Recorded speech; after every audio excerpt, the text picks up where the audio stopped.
Stroke এবং heart attack নিয়ে অনেকের কনফিউশন রয়েছে, কিন্তু আসলে দুটো জিনিস কিন্তু আলাদা।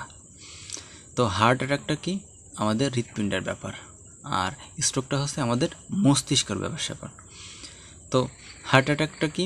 হার্ট অ্যাটাকটা দেখা যাচ্ছে কি আমাদের হার্টটা চলতে গেলে তাদের কিন্তু রক্ত প্রয়োজন, এবং তার সারা শরীরের রক্ত কিন্তু হার্ট থেকে সাপ্লাই হয়, এবং হার্টের বেঁচে থাকার জন্য কিন্তু রক্তের প্রয়োজন।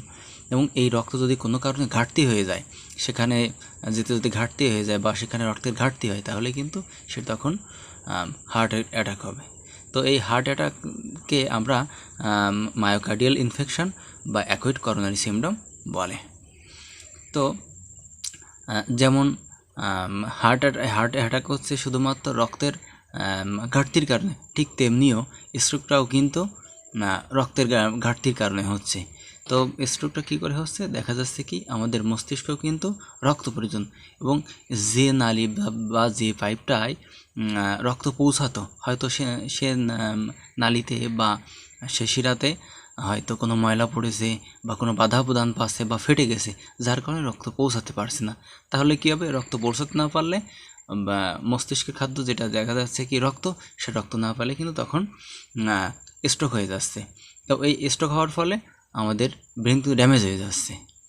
তো এই ব্যাপারটাই কিন্তু পুরোটাই একই রকম, যে হার্টের অ্যাটাকটা হচ্ছে আমাদের রক্ত স্বল্পতার কারণে,